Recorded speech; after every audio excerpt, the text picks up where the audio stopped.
It could be me, my boss, or my boss's boss, or me, my favorite sister, or my other sister. That's 7 members of my 21-person romantic book club. Wait, the 1 in 3 could be me, my karaoke partner Carol, or my karaoke enemy Jeff. I'm going to take the risk test at doihaveprediabetes.org. Brought to you by the Ad Council and its pre-diabetes awareness partners.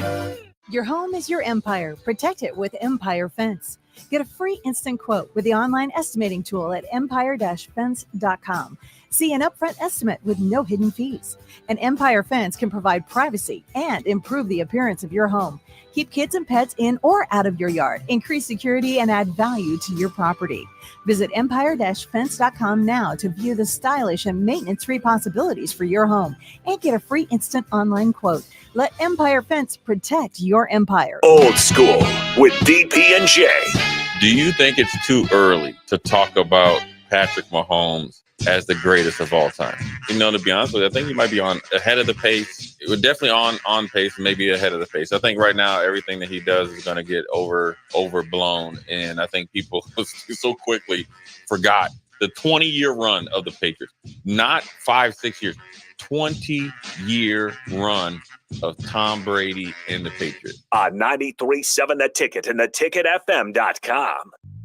Hi, my name is Molly Party. I'm a realtor with MP Dodge Real Estate. I'm a newly licensed agent and considered numerous brokerages before deciding on MP Dodge. I chose the company that gives me the most support in my new career, plus guidance and encouragement along the way. MP Dodge has a unique mentoring program for new agents. It's helped jumpstart my career and has a supportive management team and administrative staff. So if you're contemplating a career in real estate, look no further than MP Dodge. It will be the best decision you make. Live from the heart of Lincoln, America, welcome to Ticket Weeknights on 93.7 The Ticket and theticketfm.com. All right, welcome back into Ticket Weeknights. I'm Harrison Arns, as always, on the ones and twos. This is What's Brewing with Chancellor Brewington, the host, as always, to my left. And again, if you guys want to join the show, 402-464-5685. But nonetheless, I'll go ahead and throw it to the host, as always, Chancellor Brewington, because we got a guest in studio as well. Yeah. Tonight's going to be a special show, man. We got a former Husker, current CFL player, great teammate, good friend, Chris Kolarevic, man. Chancellor Brewington, right here, the heaviest hitting tight end, wide receiver, hybrid in history of Nebraska football, right here. Oh, man, I'm flattered. I don't know, man. I don't know. But yeah, man, I like to do these shows where we just dive into people's stories and we just get to know each other some more. I've had Nick on, I've had Nuri on, and Javen on, a few other guys as well. But I like to just start off, man. Like where are you from? Hang on, I gotta move these. I want to be able to see you during the show. Oh yeah. Yeah, you can just push those down. Yeah, you're good. All right. Yeah. So where are you from? Where did Chris Kolarevic grow up, man? I'm from Traverse City, Michigan. Where's the camera here? It's right there. You're gonna be looking at that one. Yeah, all right, okay, so perfect. I know it's a radio show, but I know they take video too. Right, yeah, so it's like, you know how Michigan's a mitten? You know how it's a mitten? Yeah. I'm in the tip of the pinky of the mitten, right up there. Oh, like, okay. Way So northwest. So like this way? Yeah, right. Okay, in the tip of that pinky. Yeah. Up there, it's a tourist town Mm-hmm. on the beaches, Lake Michigan, beaches, lakes. You know that Kid Rock song, All Summer Long? Yeah. That's what that's about. Oh, really? Yeah, that's where I'm from. Really? Beaches, lakes, all that. Okay. Yeah. Okay, so what's the family? Like, you got brothers, sisters? Family. I got a little brother, yeah. Okay, so you're a big brother. I'm a big brother. Yeah. Man, that's crazy. I'm a big brother. That's crazy. The oldest sibling. Yeah, that's crazy. So growing up, was it always football? No. Really? No, it wasn't. Okay, man. let's hear it. I was a big skier.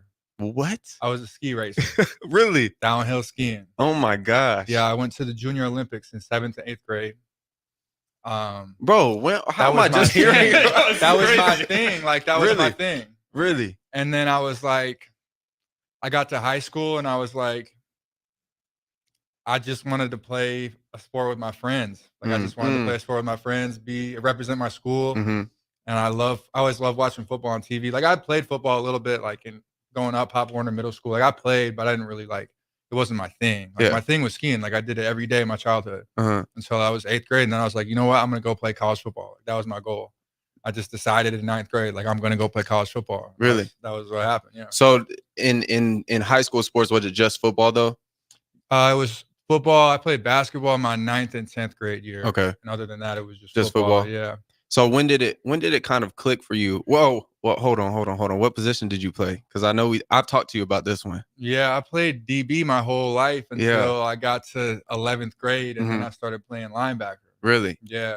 So what was that like? Like I know, just as being a football player, I know there's not a lot of white DBs, to be frank. Like there's just not. Yeah. And I know the freak athlete you are now. Were you always like that? Yeah, I was honestly. Yeah, I always grew up just playing a lot of sports. And skiing always came real natural to me. Skiing. So to explain, I think how I really got to be athletic like I am is because skiing, I was on these little hills and we would use tow ropes. So okay. I would go up so what's a tow rope? I don't know. A tow rope is instead of going up on a lift, you know how usually on a ski you go up on a lift. Yeah. I would go up on tow rope, so it was a rope. And then you just hold on to it, it would drag you up the hill. So I would every day in my childhood, I'm going up ski ropes. Hours on my legs, going back and forth, you know, like twitchy movements in between slalom gates, back and forth. So that's how, like, laterally I got athletic doing that. And then I feel like that taught my body how to move, kind of, and be in weird positions and move twitchy, athletic, laterally. And then that translated to the football field really well. I always played corner growing up. Yeah. And then I kind of figured out at some point, like I was at a smaller Catholic high school, and a bunch of guys had played linebacker in the Big Ten from there. And I'm like, I'm not going to college football, D1 college football playing DB. This isn't going to work. So I got to put on some weight. So I started eating, getting in the weight room.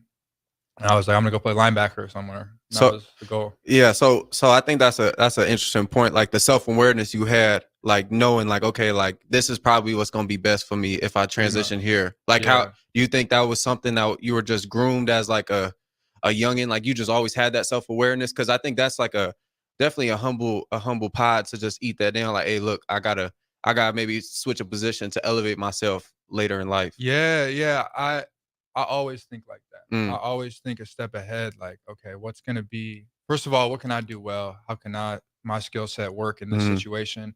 And then how can I translate that to what's next?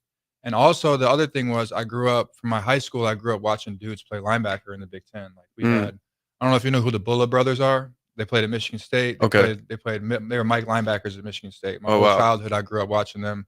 Captains in the Rose Bowl, captains of the team, best player on the defense, playing in the NFL for a few years. So I grew up on TV watching them play linebacker. And that was really inspiring to me to see them on TV doing that from my high school. I grew up with them, watched them at my high school playing. So I was like, oh, that's possible. So yeah, no, that's crazy. I think nowadays that's rare, especially with just the day and age we are. Like kids in high school, like I'm just gonna make it just because I'm this and this. They're not thinking like, okay, like biggest picture. Man, if I develop this skill set at DB, man, and then I translate to linebacker, like I'm gonna be a really special player. Yeah, you know what I'm saying. And when you come from those smaller schools too, what you got to do is you got to go to all those camps, right? Like you got to go to camps and you got to do well. And it's harder as a DB to do well because you're not used to playing that competition. But at linebacker, you can really stand out because you can go run a fast 40. Yeah, you can jump a vertical and you can be big and strong and look athletic. Right. And that was how I thought of it, was like, I got to really stand out at these camps if I want to go. Because my goal is I want to go play football in the Big Ten. So Big Ten was it from the get-go? Big Ten. Really? Yeah, it was just, I wanted to go play Power 5 football. That was what I grew up watching. I wanted to go play in those stadiums. I wanted to go play it and do the thing. And that was the goal. And I just made it work. Right. Yeah. So 11th grade hit, you switched to linebacker. Yeah. And then, so when did kind of the recruiting start for high school? Like now college football is becoming a reality. Like I can really do this thing. Honestly, I had a good few games in my junior year, but I broke my collarbone my junior year. So I played like 5 games. That collarbone, man. Collarbone. Yeah. So I had some good film. Like I was playing well, big, strong, athletic, playing well. But I only played 5 games, so I didn't really get a bunch of recruiting. Then going into my senior year, I went to all these camps. Okay. And I did well at all these camps. Did my thing, ran fast, jumped high, was training a ton for these camps. Met all these coaches. They all said they were going to watch me my senior year. My recruiting was really, I was so dead set on playing in the Big Ten. I had no other, like, honestly, like this might sound bad, but like Eastern Michigan, MAC schools would call me, and I would kind of tell them like, no, I'm good. Like I'm serious. Like I would really tell them like, no, I'm good. Probably wasn't the smartest decision, but so yeah, I got walk-ons from all the Big Ten schools. Okay. Preferred walk-ons. Nobody pulled the trigger on me. I would just get walk-ons. Yeah, we really like you. Come for a walk-on.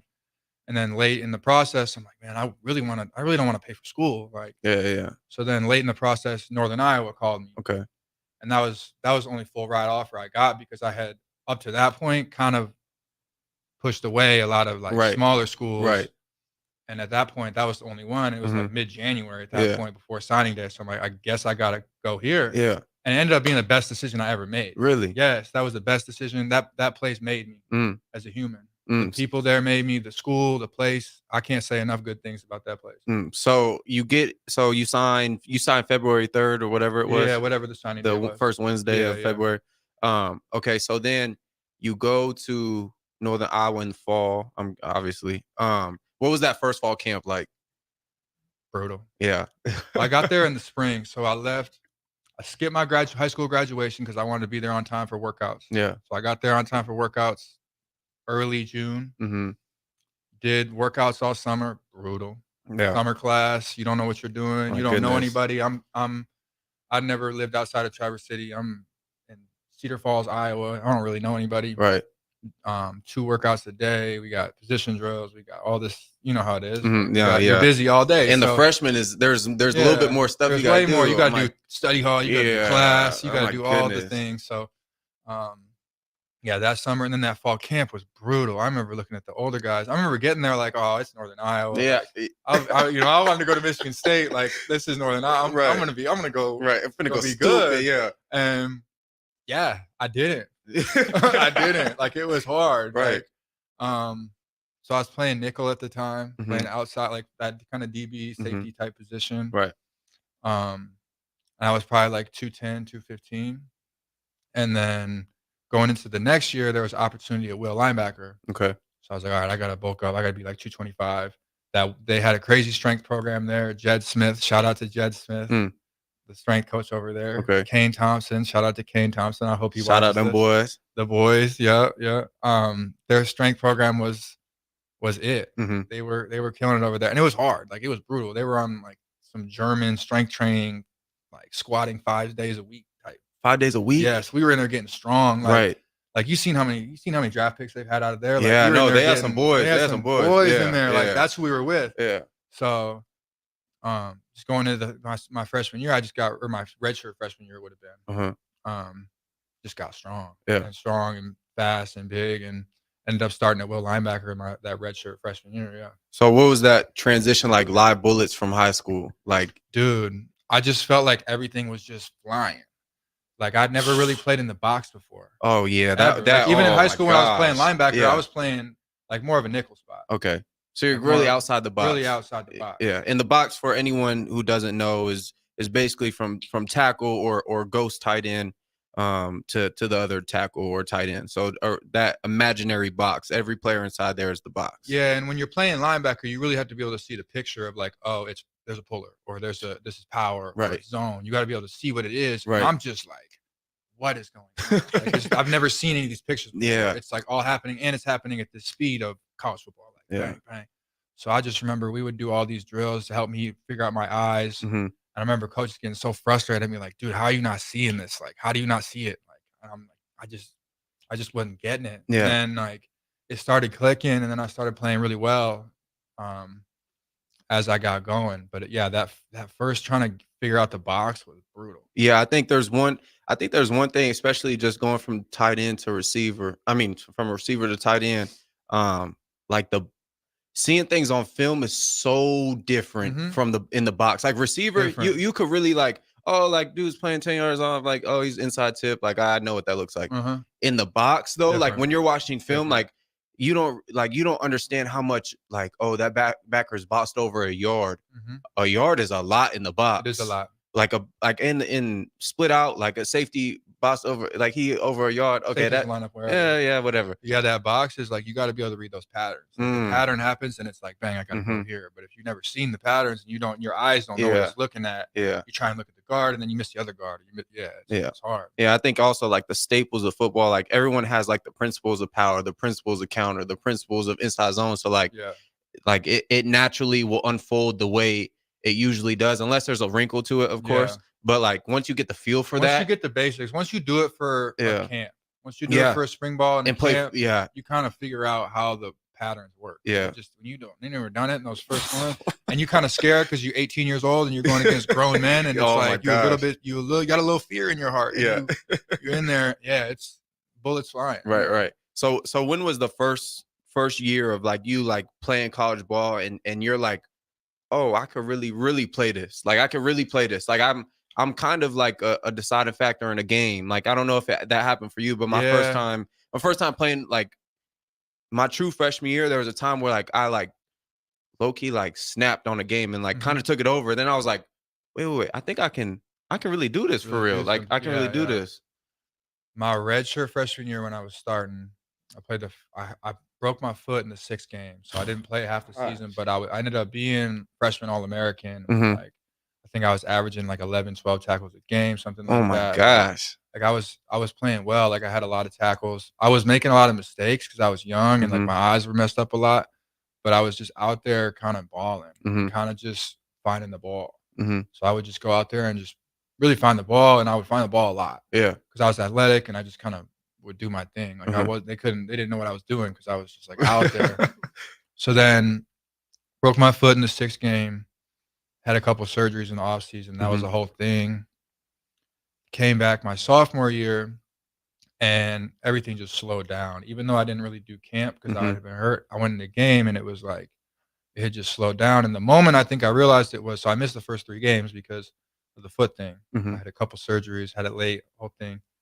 So I came back the 3rd game of the season, my sophomore year, and I came in like the first drive I had, I blitzed and I jump cutted the running back and went sacked the quarterback on like a big 3rd down. And that was when I was like, okay, I can do this. Like, and then that year I was like all conference. I missed a few games, still all conference. That was the last year I played at UNI because the next year was COVID. So and then that's the transition to Nebraska. So what was that? When was that seed planted in your brain? Like, hey, I think I should like, is it time to get out of here? Like, what was that transition like? It was early. Like I had kind of knew that I wanted to play in the Big Ten, as I said. Right.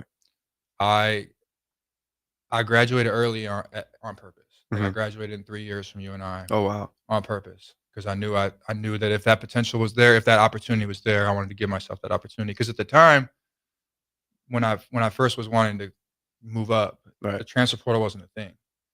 So I had planned. I had planned from like when I got to school. I'm like, okay, I got to take these extra classes because I want to graduate early so I can grad transfer. That was the thing back in the day. Was the grad transfer. So when I went in the portal, it was like the first 3 months of the portal was a thing. Like it was right when the portal was a thing. So I didn't know what I was doing. I was just like, okay, I guess I'll go in this portal. Like I was planning on doing it anyway. But I guess I'll go in this portal. But yeah, I had planned on doing it early. Like I really wanted to give my all to that school and be a catalyst on that team for winning and be a good teammate. But my ultimate goal personally was I'm gonna go move up from early on. And how hard was that? Because I've obviously I went from FCS to Nebraska, and obviously like there's connections I feel like the connections at a smaller school, tell me if it's different, are just a little bit more not genuine, but a little bit more like intimate, because there's a little bit more struggle. There's a little bit more like it's not JUCO, but it's like it's just like we all are ground based. Like we've all kind of got overlooked a little bit. Like there's a lot of guys who should be playing at Bama for real. Like let's be honest. Like there's a bunch of talented guys, but yeah, like speak to that, man. Different. It's that FCS level is gritty. Oh my god, that's the word that comes to mind. It's gritty. Like you got to have some grit to make it in that level and thrive. Because the workouts are hard, but you're not getting the gear and the food and the resources. And honestly, the workouts were harder. Oh, if I'm being just genuinely honest. 100%. Like, I don't know how it is now in Nebraska. Yeah, 100%. The workouts were 100% harder when I was at UNI UNI than they were in Nebraska. 100%. There's no question about it. And we weren't getting any gear. We weren't getting any food. We weren't getting any love. We weren't getting any press, publicity. Nothing. People from our hometowns weren't watching. How many people came to y'all games? 10, 12,000. Oh, y'all lucky, boy. But it was not like we had a dome. Like it was a good atmosphere. Okay, actually. We had a dome. You had a dome too, right? Yeah, How many people would come to those games? 8,000. 8,000. That's a popping game, though. Yeah. That's there would be game. some games that would be like 8,000. Then we played like some of the away games would be like 4,000 or 5,000. Yeah. We played Indiana State. Indiana State only has one side of the stands. The other side is grass with a car, like a car dealership pays to have a car sitting out there, and there's no fans. There's people in lawn chairs, and the other side is stands. That's Indiana State. That's the Sycamores. Really? Yes.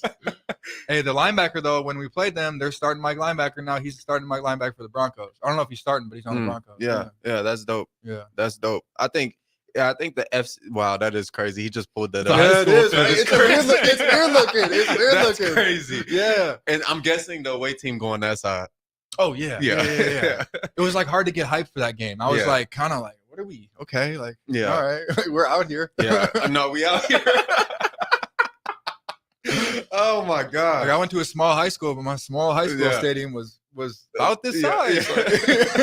Nah, for real. I remember we played Northern Colorado, bro, and they don't do maintenance on their field, so it's just dirt. Half the thing's dirt, and my family came to one of the games. Like I had like my auntie, my cousins, and they took up half the stands. Man, it was like 12 of them. And we probably had like 50 people in the stands, and you gotta get ready for the game. So then obviously we come to Nebraska, and it's a whole nother ball game. Different. It's a whole nother ball game. So my second game I ever played in the UNI that redshirt freshman year, it was against Iowa. At Iowa. To start it off, probably. Yeah. And honestly, when I was at UNI, we would compete with Iowa State. Like we took them to triple overtime. Like y'all we played beat against them Brock. once. Yeah, we played against Brock. Yeah. We triple overtime with Brock. Okay. That game was crazy. Really? But then Iowa, we played Iowa one time. That did not go well. Like you could look up the box score of that one. That was tough. Like we did not play well that game. We got stomped. But that was my first ever experience of that, and I was like, okay, this is it right here. Yeah. Like this is what I want. I want to play in front of these type of crowds if I can. Right. So going, how much we got? How much time we got? Probably got time for like one more question. All right. We can go. I want to save this Nebraska transition, because I think that's special and all the things that happened there. But during the portal process, how many teams were kind of on the radar? There was a few, but really how it worked was I didn't really know what was going on in the portal because it was just a thing. So nobody was really at the time like how high school kids would tweet out their offers, and now portal kids would tweet out their offers. Like people weren't tweeting out offers. No, portal. I was like, I was scared to tweet out an offer because I thought they would pull it because I thought they'd be mad because like nobody was tweeting out offers. At the time. I think it was almost, I don't want to say looked down upon, but it was new. It was definitely People looked down were upon. For about sure, it, was looked down like, upon. Bro, you out of high school? Like, what you doing? And it's like I didn't want to advertise or anything that I had gotten offers. So I went in the portal and I had a bunch of teams contact me, but after like I want to say 2 or 3 days, Nebraska pulled the trigger and they were like, "We want you to come. We got a spot for you. We think you can be great here." And I was like, "Oh, it's Nebraska. Like, let's do it." And I was kind of still a little bit irritated that Michigan and Michigan State didn't offer me. So I'm like, "Okay, I get to play them. Let's go play against them. Let's go to Nebraska. Let's do our thing." And that was how that worked. That's awesome. That's awesome. Yeah, absolutely. With that being said, we'll talk more about the transition to Nebraska on the next segment, but don't go anywhere. This is What's Brewing with Chancellor Brewington. We got a couple former Huskers in here in Brewington. Host as always, and Chris Kolarvik as well. So plenty left right here on Ticket Weeknights. A lot of work goes into making Nebraska, Nebraska. Keeping it green. Helping it thrive. Making it fun.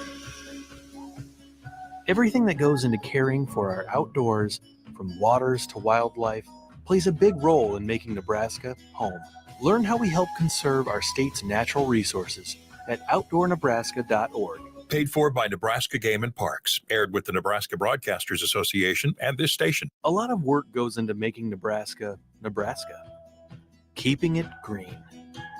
Helping it thrive. Making it fun. Everything that goes into caring for our outdoors, from waters to wildlife, plays a big role in making Nebraska home. Learn how we help conserve our state's natural resources at outdoornebraska.org. Paid for by Nebraska Game and Parks. Aired with the Nebraska Broadcasters Association and this station. Actual machines do too. Stern is here to make sure you don't have to worry about that. They provide solutions for heavy equipment and automotive fuels, lubricants, and equipment guard options. And with Stern's commitment to customer service for the past 40 years, you know you have a partner to help support your operations for years to come. Contact Roger at Stern Company by calling 1-800-477-2744 or visit them online at stern.co. Stern Company, where problems meet solvers. When you're high, you feel different. You think different, you talk different, you draw different, you listen to music different, but you probably knew that.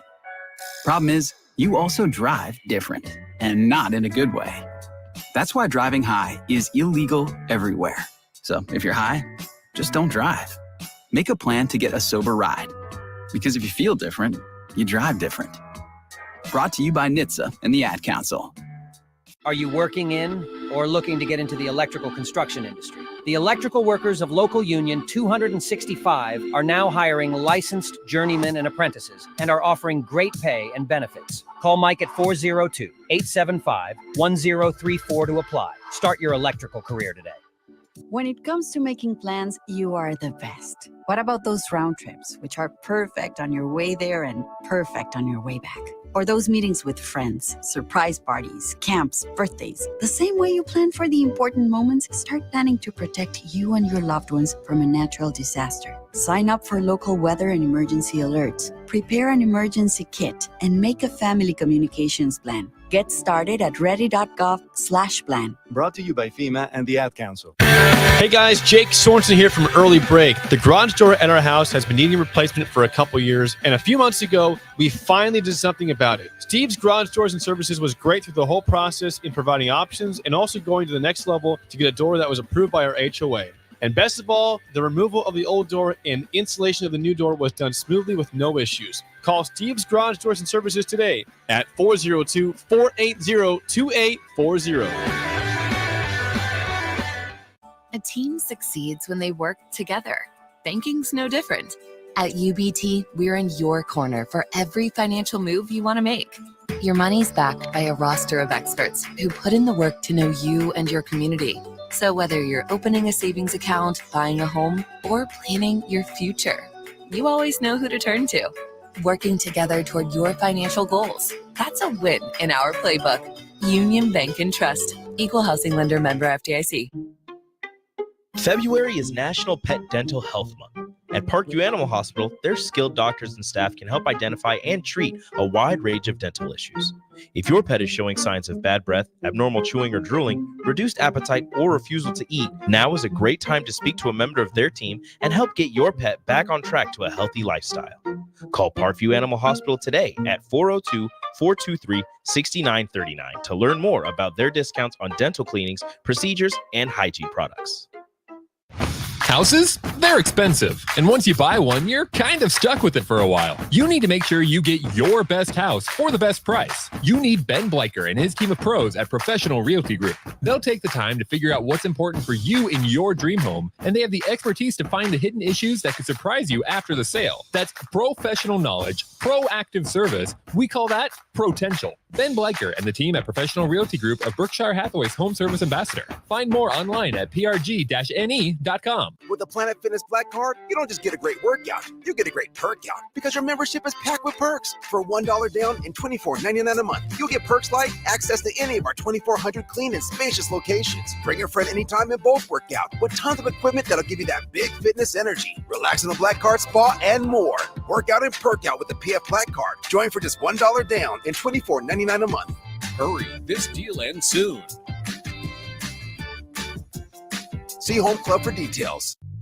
Hi, my name is Molly Party. I'm a realtor with MP Dodge Real Estate. I'm a newly licensed agent and considered numerous brokerages before deciding on MP Dodge. I chose the company that gives me the most support in my new career, plus guidance and encouragement along the way. MP Dodge has a unique mentoring program for new agents. It's helped jumpstart my career and has a supportive management team and administrative staff.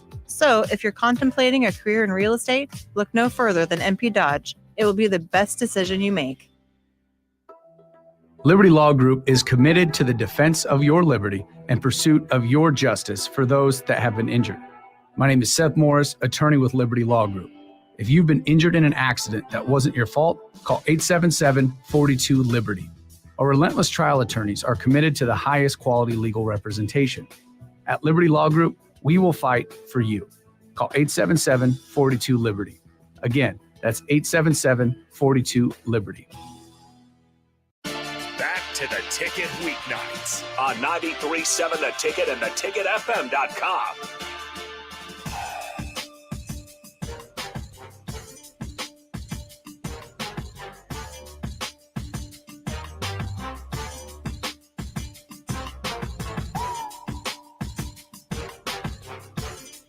All right, welcome back into What's Brewing with Chancellor Brewington. The host, as always, I'm Harrison Arns on the ones and twos. We got a couple of former Huskers in here. Chris Kolarvik joins us as well as the guest, but nonetheless, I'll throw it to the host as always, Chancellor Brewington.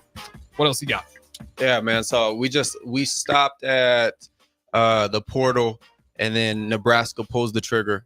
So you land at Nebraska. What was that transition like? I want to hear the raw form of it, like just walking up to Memorial, seeing the statue. Like, I don't know if you did you ever go to Memorial Stadium before? Never once. Okay. So COVID. This is during COVID. During COVID. Okay. So did you take a visit? No, during COVID. Okay. So you get here summer, spring, I got fall? here in January. Okay. And so January 20 or fall 2020, right? Nebraska played their season in front of no fans. Northern Iowa didn't play. We were ranked number 2 in the country, probably the best team in the FCS. Like, we had 5. No, I remember. We had 5 draft picks on Yeah, our team. I remember. 4 guys went to Division I. Four guys went up. Yeah. Like, we had dudes. Like, this team was like the team. Yeah. Season gets canceled. Everybody's like, oh, what do we do? A few of us left. Mm-hmm. So that season, during the season, I left. I committed to Nebraska during their season, and then in January I showed up to workouts. Really? And that was how it went. Okay, so you get here, and like, what was just the eye test of just how everything looked? Like, what was that experience like? Number one, like that, like going and having a scholarship and being on a Big Ten school, this was life fulfilling, life affirming to me. Mm-hmm. When I got there. It was everything I had been working for since I was like 14, mm-hmm. and it was like, okay. And I almost took a deep breath and like, wow, like I felt like I had made it. Mm-hmm. What I didn't know is like the hardest work was coming. Yeah. But I felt like I had made it. I get there, and to be honest with you, like just to be brutally honest with you, I did not think the competition was better than Northern Iowa. Like, I did not think that we had multiple O-linemen get drafted. Mm-hmm. We had receiver get drafted. We had quarterbacks that were good. Right. We had DBs that were good. Mm-hmm. One's in the NFL still. Right. We had good players, like mm-hmm. great players. Mm-hmm. And I got there and I was like, oh, like this is interesting. Like, mm-hmm. This is Nebraska. Yeah. And it was like good players. I'm not talking down on any players. I'm just saying like, oh, I was like, it was like, oh, like I can do this. Like this is like I'm more than capable. Like I can do this. And so I get here and we do workouts and stuff. And it was different being, because at UNI you got to do everything yourself. You got to cook yourself. You got to do a lot of things yourself. Mm-hmm.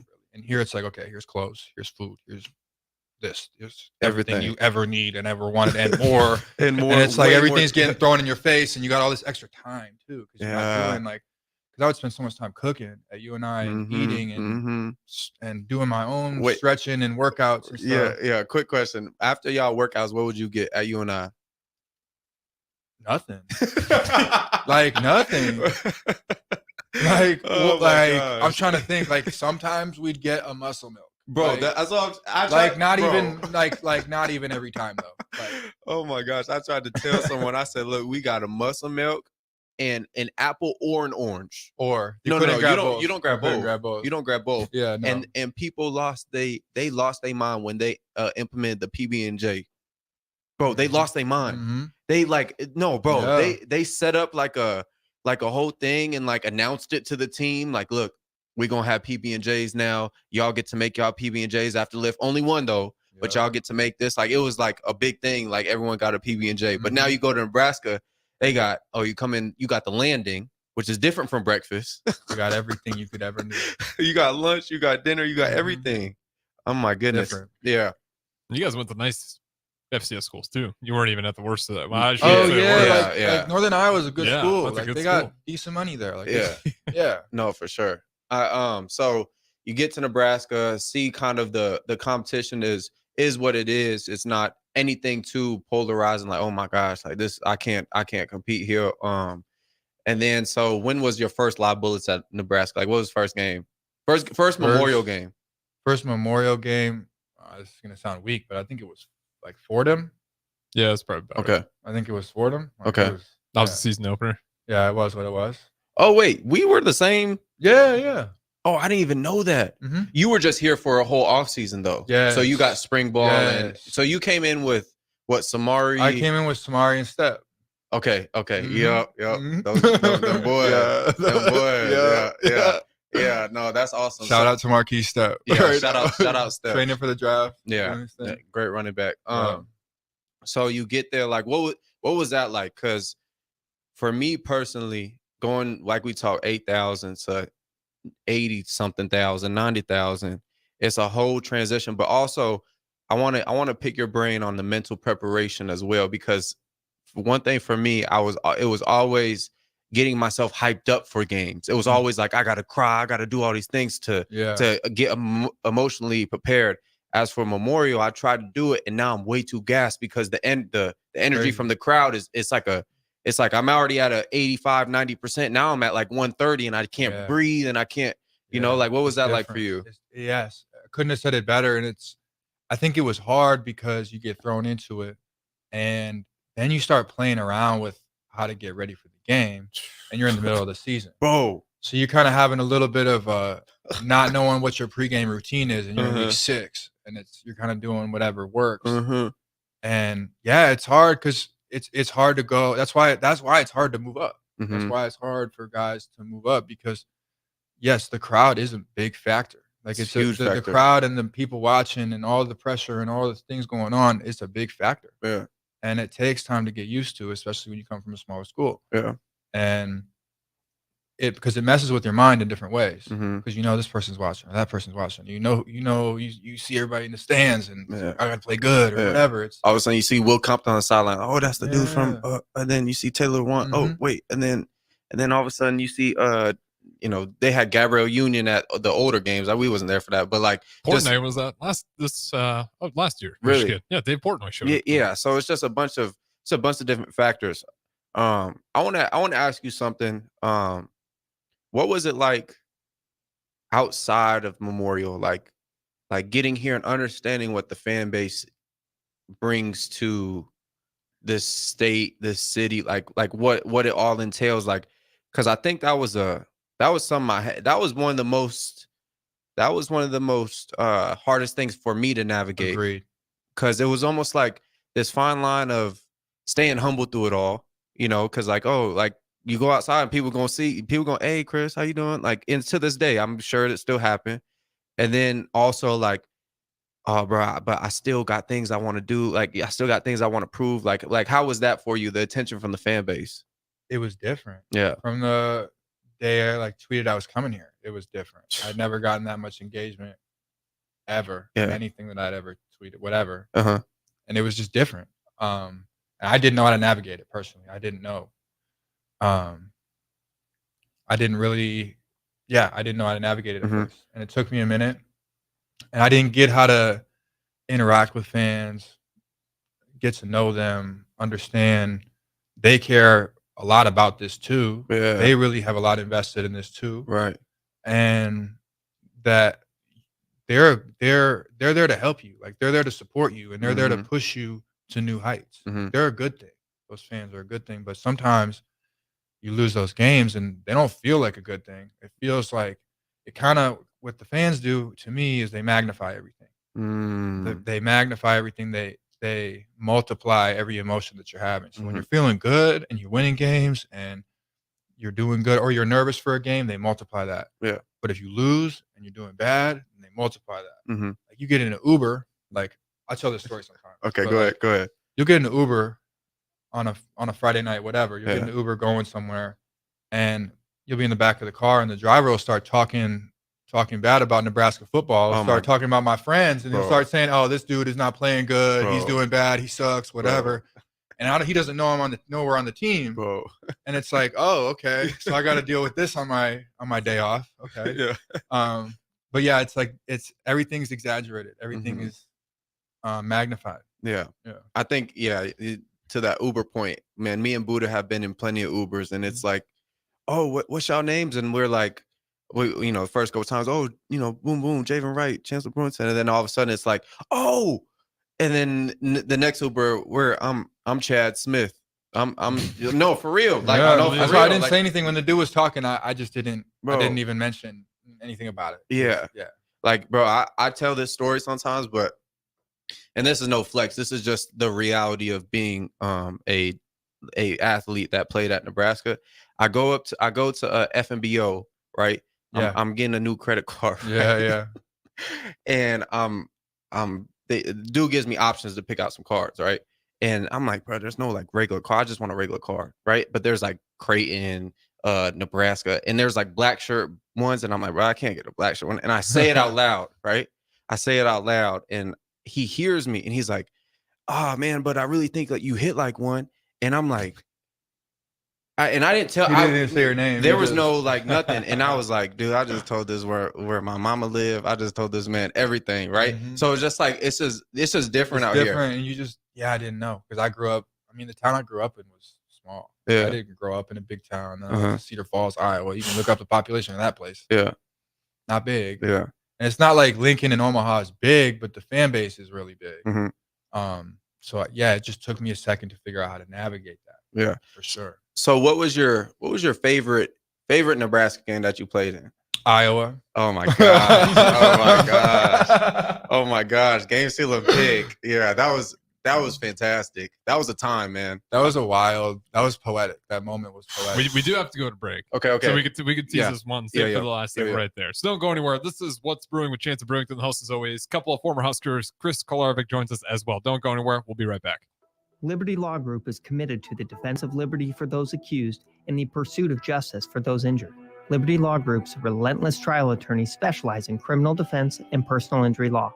We believe in treating every client with respect, compassion, and understanding. We know that navigating the legal system is stressful and overwhelming, but Liberty Law Group will carry that burden for you. When you're facing legal issues, make the right call. 877-42-LIBERTY. That's 877-42-LIBERTY. Rico here with HIS Auto Care at 70th and Van Dorn, letting you know HIS is a great place to bring your vehicle for service. With superior service, bumper to bumper, we'll treat your vehicle like it's your mother's. Doesn't get any better than that. So call 402-488-8934 and HIS Auto will make you glad you did. 5% off, mention this ad, and for sure your mother will be proud you called. 402-488-8934, HIS Auto Care, 70th and Van Dorn. God bless you. Load up on meat and more this winter at the Mercado by Certified Piedmontese at 84th and Havelock. This week's specials through February 20th are fresh cut ribeye for just $17.99 per pound and buy two, get one free on Montoya potato gnocchi. And don't forget about lunch on Fired Up Friday from 11 a.m. to 2 p.m. Locations at 84th and Havelock and 30th and Yankee Hill in Lincoln or 168th and Maple in Omaha. Get to the Mercado today for the best meat in town. Rashawn Jackson here for Bauer Infrastructure, a veteran-owned local company proudly serving Lincoln, Lancaster County, and the surrounding areas. Bauer provides quality work at an affordable price, and they're growing rapidly. If you want to experience a career with a fast-paced, family-friendly environment, visit BauerInfrastructure.com. They have top-of-the-line benefits, year-round work, even through the winter. Bauer, usher in the new era of infrastructure to an area near you. And as always, go Big Red! Hello?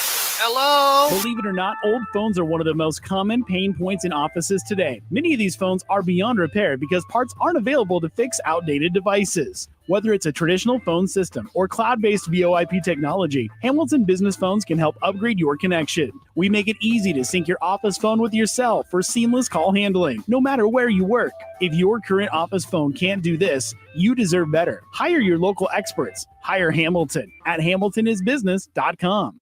Hi everyone, Kendall Warnock, A1 Automotive in downtown Lincoln. The last few years have been wild, but we've been here for you through all the ups and downs, and we'll be here for you when you need us the most, for all your travels and for your day-to-day driving. With winter conditions causing problems all over town, the last thing anyone needs this year is constant car troubles. Let us help you drive in peace and make sure you drive to work and to winter destinations safe. A1 Automotive, 11th and L Street downtown, always honest answers.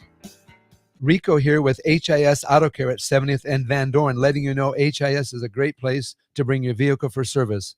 With superior service bumper to bumper, we'll treat your vehicle like it's your mother's. Doesn't get any better than that. So call 402-488-8934 and HIS Auto will make you glad you did. 5% off, mention this ad, and for sure your mother will be proud you called. 402-488-8934, HIS Auto Care, 70th and Van Dorn. God bless you. Tune in to the Malone Radio Show from 9 to 10 p.m. every Sunday night to learn more about the Malone Center's goal to eliminate multi-generational poverty in Lincoln. It's the Malone Radio Show every Sunday night from 9 to 10 p.m. on 93.7 The Ticket and theticketfm.com. Hey guys, Jake Sorensen here from Early Break. The garage door at our house has been needing replacement for a couple years, and a few months ago, we finally did something about it. Steve's Garage Doors and Services was great through the whole process in providing options and also going to the next level to get a door that was approved by our HOA. And best of all, the removal of the old door and installation of the new door was done smoothly with no issues. Call Steve's Garage Doors and Services today at 402-480-2840. Finally, a good reason to have a smart house. Just say, Alexa, play 93.7 The Ticket, and we'll magically start playing. How's it work? Nobody knows. Don't ask questions.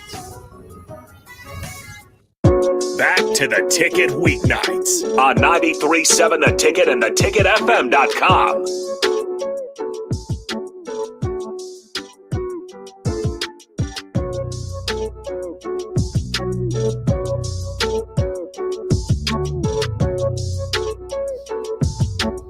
All right, welcome back in to What's Brewing with Chancellor Brewington. Harrison Arns on the ones and twos. We got the host as always, Brewington to my left, Chris Kolarvik also in guest studio as well. I'll throw it back to the host, Chancellor Brewington. Yeah, so I want to touch on that Iowa game, man, because that was a full circle moment for you. Very full circle. That was a full circle moment for you. It was really full circle because I don't know how much people know about my story, but Nebraska was filled with ups and downs for not only me but everybody on the team. Mm-hmm. You know, coach fired, everything that happened. Yeah. Me personally, things that happened, football wise. And for my career to end like that was my last play of my whole college career. That was the last play. Yeah. That was the last play I ever played in a college football game. Yeah. And I had a walk-off pick, and it was poetic to me. Yeah. And it was a wild moment. And they was really driving on us for real. Like they were down a touchdown. And they were driving. Yeah. That was a game sealing pick. Yeah. No, that's awesome. And then just hearing that you already played at Iowa. That was your second game. That was my second game ever I played in that stadium. That's awesome. Yeah. Bro, that's definitely a full circle moment. Like full circle. I want to get your perspective on the Frost Mickey that firing, cuz I had Nick on here and he talked about like how remember the meeting where Frost leaves and then all of a sudden Mickey comes in and it's like, go get your shoes on. Like y'all got lift and y'all gonna go run on the field real quick. Yeah. Like what was that like for you? I learned a ton from that transition about leadership. I learned a ton. My goodness. That was one of the biggest learning experiences in my entire life. Probably the biggest learning experience in my entire life about leadership itself. Could probably write a book about it. No, seriously. About like just observing how he came in and handled himself in that situation. Whatever happened after the season, I don't know about any of that. Right. But Mickey, my experience with it, watching how he handled coming in, with a team that was struggling. No, a team that was like pretty much at this point, the team is depressed. No, at this point, we had just lost to Georgia Southern, led up the most points in the history of Nebraska Stadium to Georgia Southern. The team as a whole is depressed. The state as a whole is depressed. People are individually depressed. And for him to come in and somehow rise above that, to me, because he rose above it. 100%. And daily bringing that energy to rise above it with everything else going on around him, tearing him down. Like, for example, I remember we were playing Michigan and they got on ESPN. They're talking about hiring Deion Sanders. And he's trying to go give a speech to go play Michigan. He's still getting everybody fired up. He's not letting it show at all. Yeah. He's not letting anything show. All he's worried about is that next game. And he's worried about, like, his energy was so infectious. That's all I remember. Yeah. Like the energy that he brought daily, the energy that he brought to those meetings and in his little personal interactions with everybody, that was the most contagious thing I ever seen. And that was where I learned about leadership and what the role of a leader is to me. I think one thing, and that's a great point. I think one thing I learned during that time, there's a bunch of things I learned personally because there are so many unknowns. No question. And I think there was one thing, like the phrase day by day, we really lived that out, bro. Basically. No, we actually lived that out. Like it was actually, we're going to focus on Tuesday practice. All that comes with Tuesday practice, we're going to focus on it. No matter if we're 3-5 and we're 4-4, like, it doesn't matter. It doesn't matter what's to come. And then getting ready for Iowa. No, getting ready for Iowa. There's nothing but playing for you, your teammates, your family, if you want to represent the end. And to be honest, one more thing, to take Iowa out of the Big Ten championship. 100%. 100%. We did do that. No, yeah, we did do that. We did do that. We did do that. We did do that. But like that was all that was at. Like there wasn't like, we're gonna go bowling. There was no bowl game at stake. There was no anything at stake. Yeah. It wasn't even like everybody kind of knew he wasn't even getting the job at that point. Yeah. Like it was after I would say the Wisconsin game, everybody was like, "Oh, this is over." Yeah, it's over. And then we beat Iowa, but yeah, that year, man, like that was special. I think that was probably one of the biggest jumps I've had as a player, like understanding like there's a different, it's really like from day to day, like yesterday does not carry over. Does not. It doesn't carry over at all. Like, how do I control me? No, yeah. That's it. It was an like, inward battle how do I every control day. my energy and my emotional state and how I show up to this team and to the world, regardless of what's going on around me. Yeah. That was the biggest thing I learned. And that to me is leadership. Yeah. Is how you control your internal state and the way that you show up for the people around you. Yeah. And that was where I learned that, because there was so much stuff going on around you that was trying to tear you down. And that being your senior year. And it's like, what's going to happen next? What's going to happen next year? Like all these people asking you, what are you going to do next year? Whatever. Yeah. And it's all these things personally, people on the team, things going on that we don't got to get into. But how do I control my own self? And how do I show up the best that I can show up every day? Yeah. And I'll never forget those few months, because that taught me how to do that. Yeah, I think the lessons that you learn in football like are just magnified, bro. It's like it's insane, the lessons, and then you take them to life, and life kind of becomes a little easier, you know. But I mean, life never gets that easy. But yeah, I appreciate you coming on, bro. I appreciate you having me on. This was a blast. No, bro, I feel like we could probably do another couple hours. No, we could probably do three more, bro. I know I'm a talker. I know you're a talker no, too. For real, we can do it, bro. With that being said, we'll go ahead and get out of here. Shout out again to Chris Kolarvik for getting in here and doing the show with us today as we wrap things up here. Don't go anywhere because we do have the Daily in Nebraska, and that will go from 11 to midnight to wrap up Ticket Weeknights. Thanks for listening, and we'll be back tomorrow at 8 p.m.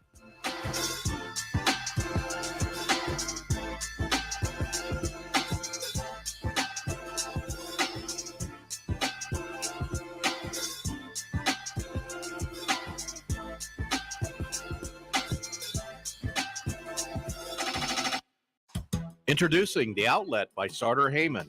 The Outlet brings you luxurious Sartor Heyman quality jewelry at unbeatable prices. Shop our expansive inventory of overstocked merchandise and a vast estate collection that just hasn't found its home yet. This is your chance to own stunning designer jewelry at a fraction of the cost. Elevate your style at The Outlet by Sartor Heyman, where luxury and affordability meet. Downtown at 12th and O or online at sartorheyman.com. Rico here with HIS Auto Care at 70th and Van Dorn, letting you know HIS is a great place to bring your vehicle for service. With superior service bumper to bumper, we'll treat your vehicle like it's your mother's. Doesn't get any better than that. So call 402-488-8934 and HIS Auto will make you glad you did. 5% off, mention this ad, and for sure your mother will be proud you called. 402-488-8934, HIS Auto Care, 70th and Van Dorn. God bless you. 93.7 The Ticket is proud to provide listeners with daily opportunities to win contests and prizes on our airwaves, and would like to take this opportunity to remind you of a couple rules. All participants must be 21 or older and must wait 30 days after winning a prize before participating in another contest. Once you win, you have 30 days to pick up your prize at the K&TK Studios, 1040 O Street in Lincoln, or your prize will be forfeit. Thank you for participating in our contest, and thank you for listening to 93.7 The Ticket. Liberty Law Group is committed to the defense of liberty for those accused and the pursuit of justice for those injured. Liberty Law Group's relentless trial attorneys specialize in criminal defense and personal injury law. We believe in treating every client with respect, compassion, and understanding. We know that navigating the legal system is stressful and overwhelming, but Liberty Law Group will carry that burden for you. When you're facing legal issues, make the right call. 877-42-LIBERTY.